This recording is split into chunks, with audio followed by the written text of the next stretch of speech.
Mapalad ang mga taong naipanganak at namuhay sa isang pamilyang kaya siyang buhayin. Mga taong hindi na pinoproblema ang pera.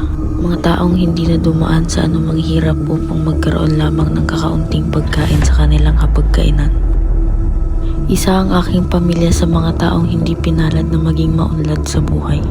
Araw-araw, gabi-gabi kaming nagbabanat ng buto upang magkaroon lamang ng laman ng aming sikmura.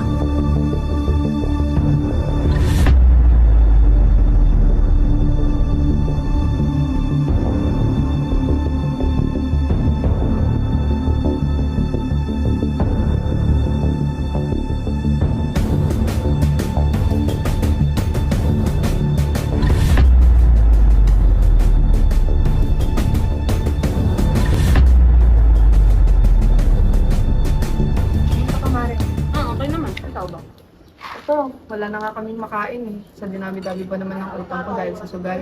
Ito naman, sugal pa kasi. Kaya nga, pwede ba akong makiaram sa'yo? Kahit konti lang, parang may makain lang yung mga anak ko. Magkano ba? Kahit magkano, babayaran ko din. Ito lang pera ko eh. Sige, kunin mo muna to. Balik mo na sa akin sa katapusan ha. Sige, salamat. Sige, kita na ako.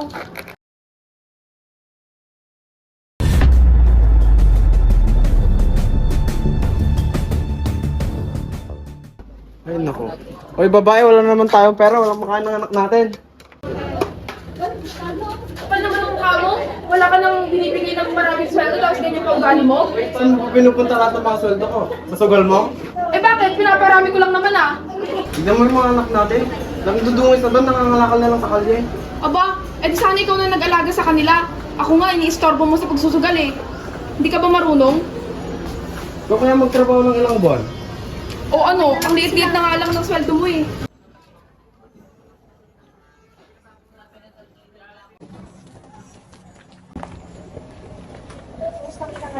Nakaunti pa nga lang eh. Madadamot yung amo ko tsaka mababa sila ng paswari. Yan mo na lang basta may sweldo ka.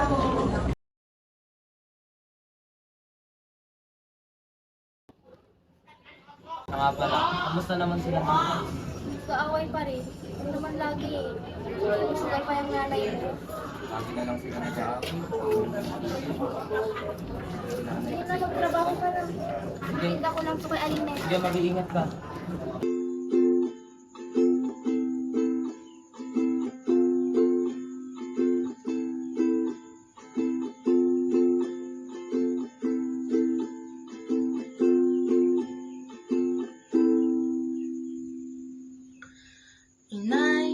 Inay, asan po ba si Itay? Kulang ang sustento at gutom na po si Toto. Nilalagnat si Ading at wala na ring makain. Kulang na ang kita na mula sa basura. Ayoko naman limos sa may eskinita.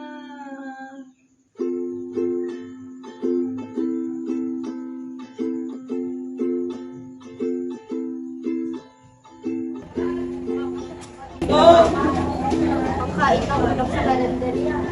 Hindi pa nanghihinang pang sugal sa kalendarya. Yung iba ni tatay.